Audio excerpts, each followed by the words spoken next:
Alright, first off, an explanation to start.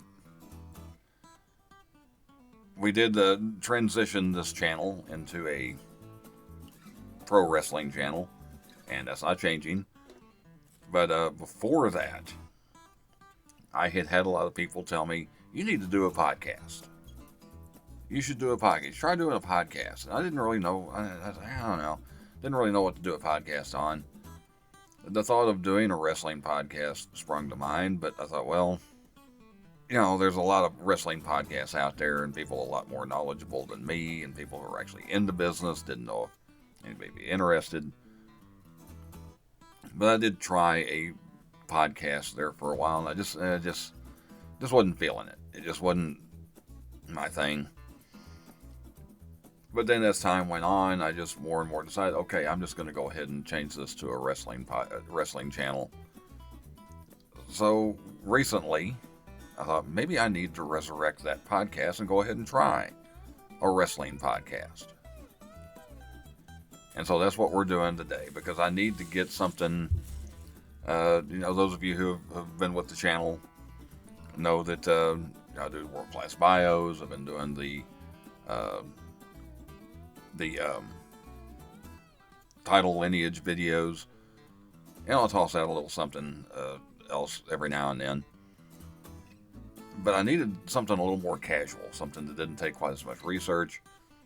My schedule at my regular job keeps changing, and there for a while I had less time to work on stuff.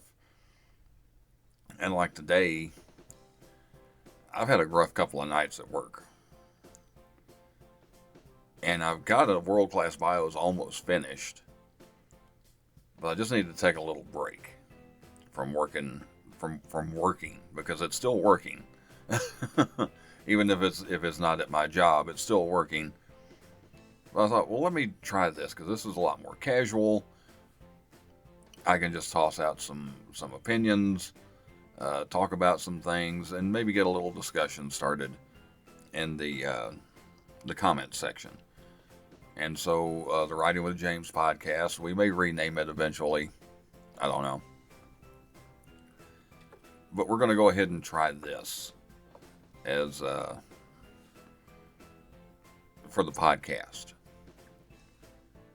and just see how it goes, because this kind of derives from I used to do a vlog, what was a weekly blog and then a monthly blog, and then I changed that, took that and made it into the podcast, Writing with James. But it doesn't really fit with wrestling, but maybe it's okay.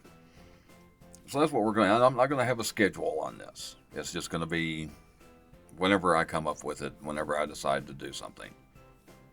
I may, maybe once a month, but I'm not going to have like a particular day. Just when I put it out, I put it out. That's just kind of what my work schedule allows. But the whole idea behind it it's like you're riding in the car with me. We got some tunes going in the background, and we're just talking about stuff.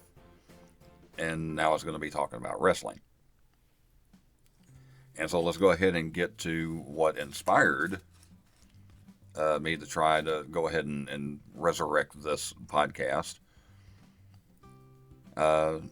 It's the John Cena heel turn. And what was it, a couple of weeks ago as I'm doing this? About 3 weeks ago. For some people, long-awaited heel turn by John Cena actually happened. Kind of came out of the blue for a lot of people. And I have seen people compare this and ask the question, which is the bigger heel turn? Is it John Cena, or was it Hulk Hogan in 1996 with the birth of the NWO? And I can see where younger people, and of course when I say younger, 35 and under, or like if you're between 35 and 40, or even younger than that, and maybe you don't really remember the Hulk Hogan heel turn in 1996, or you were old enough to remember it, but you didn't really fully understand the impact of it, I can see where you might think that the John Cena heel turn is bigger. My opinion, it's not even close. The Hulk Hogan heel turn was much bigger. And let me explain why.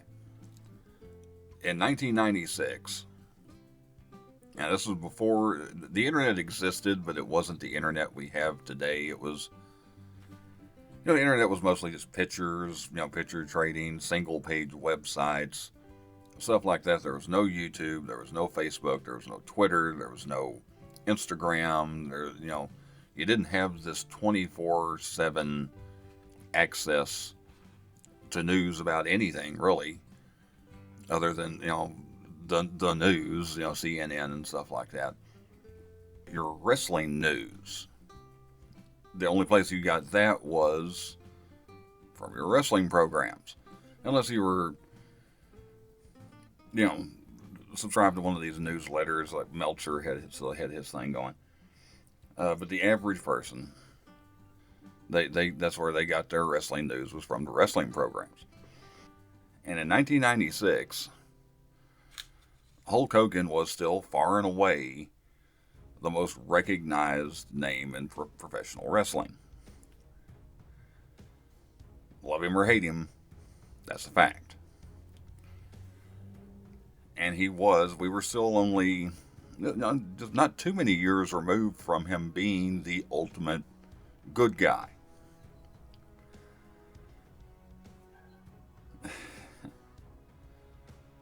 Take your vitamins, say your prayers, all that. In pro wrestling, I'm sorry if you hear a dog barking in the background. That's kind of almost a running gag at this point. And in the early 90s, you had the boom of the 1980s.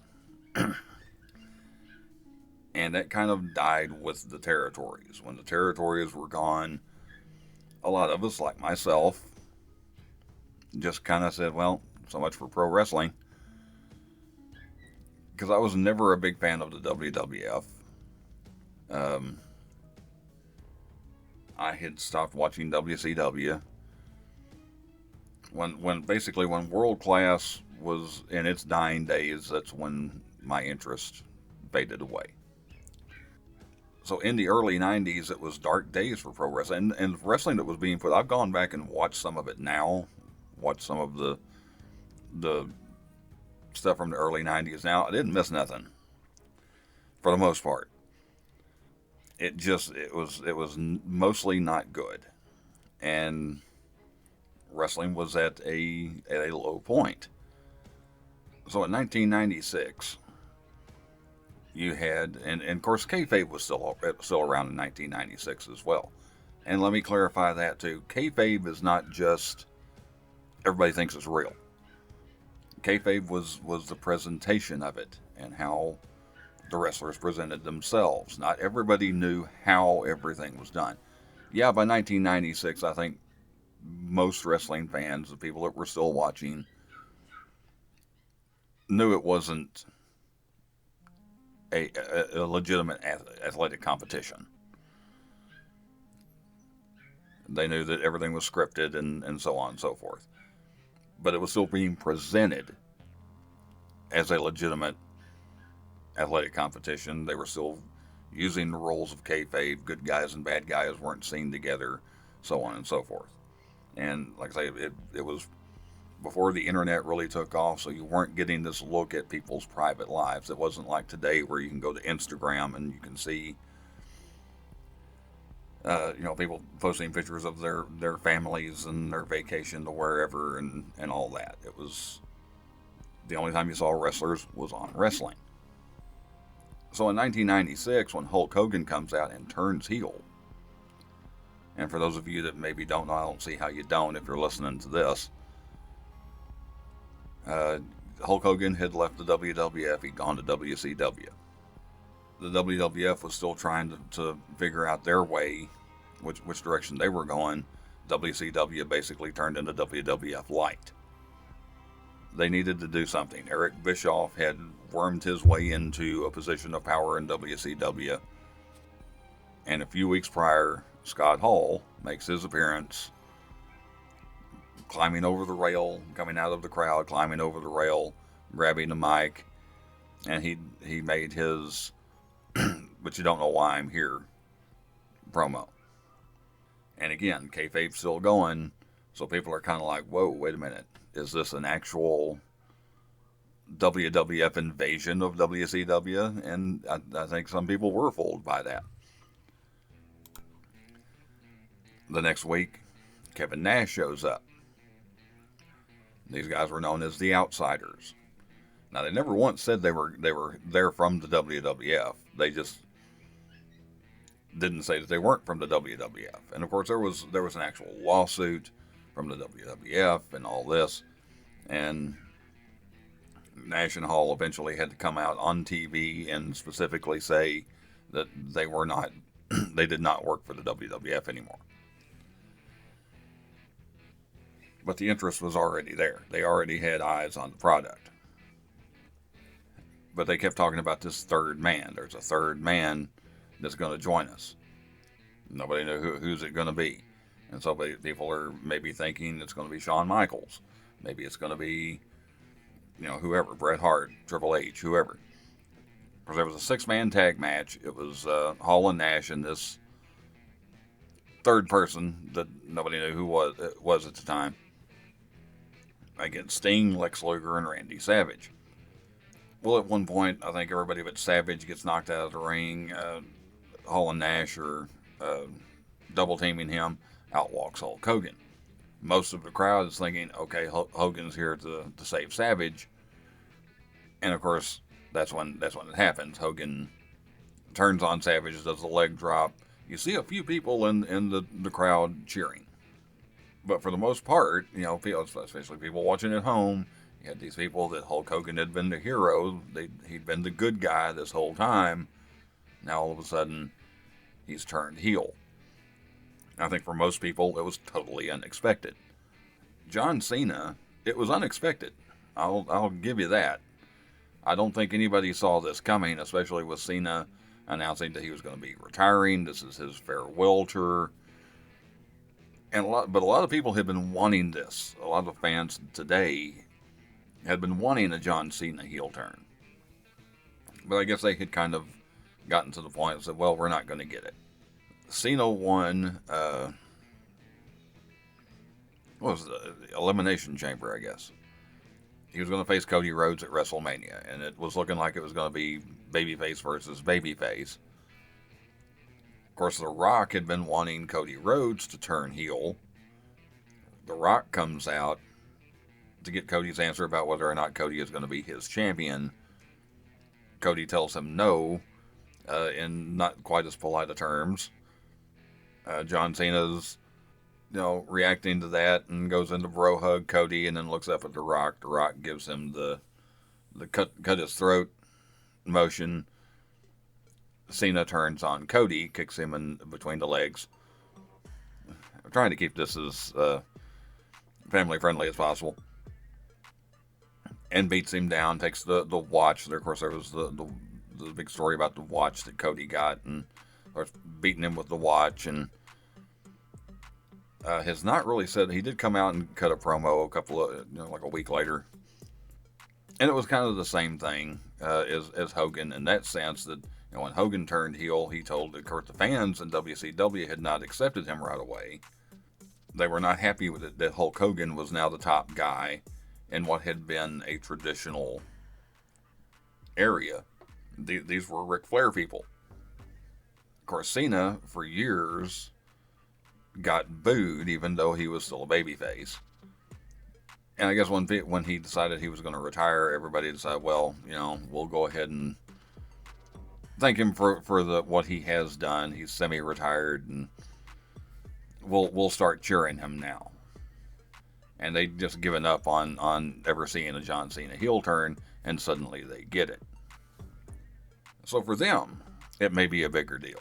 In their world, the fact that they're getting something they thought they'd never get to see, yeah, for them it's a bigger deal. But for wrestling in general, the Hulk Hogan heel turn was much bigger. It rejuvenated interest in wrestling. A lot of people came back. I did not come back right away. I slowly slid back in because friends of mine had been watching it, and so I kind of got into it. And I saw Goldberg. I was a big Goldberg fan when he first started. But pro wrestling was not doing well at the time, and Hulk Hogan and the NWO revived it to the point that WCW was beating the WWF in the ratings. The WWF almost went out of business, and if not for mismanagement in WCW, it might have. The John Cena heel turn is just like, oh, okay, you got this segment of the population that got something they wanted, but for the regular person, the average person, the casual fans, the people that know about wrestling, even though they may not necessarily follow it, even a lot of people that do follow it. Who's John Cena? He's a wrestler. Back then, who was Hulk Hogan? Name a wrestler. Hulk Hogan was going to be your answer most of the time. So the Hogan heel turn was way bigger. As far as, if you're talking, which I don't really like the biggest in history kind of discussions, but if you're going to talk about the biggest heel turns in history, the Hogan heel turn was much bigger than the John Cena heel turn. But let me know what you think. Which one did you think? Do you think the Cena heel turn is actually bigger? And if it is, why? Don't just say it is. Why is it bigger? Or is it the Hogan heel turn? Because, like I say, obviously that's what I think. But it got me thinking about some of the other heel turns. Of course, being primarily focused on world-class wrestling, there's a couple of big ones there. The one that we've talked about a lot on this channel through world-class bios and other things is the Christmas night 1982, the steel cage door incident. Ric Flair versus Kerry Von Erich in a steel cage for the world title. Michael Hayes is a special referee. Everything turned sour. Terry Gordy is at ringside as the keeper of the key. Terry Gordy ends up slamming the cage door on Kerry Von Erich's head. Is it the biggest in history? Well, it's the biggest in world class. If you want to talk about it in terms of the biggest one in history, the Freebirds were kind of back and forth between babyface and heel their whole careers. So, I mean, the outcome was one of the biggest in wrestling history because it started the Von Erich Freebird feud, and that's one of the biggest feuds in wrestling history. I don't think you could say wrestling overall. I don't know if you would say it's the biggest in history, but it's one of them. Again, more specifically, the world class, Chris Adams turning on Kevin Von Erich. This is after the Freebirds had left for the WWF, oddly enough. And the Von Erichs needed new villains.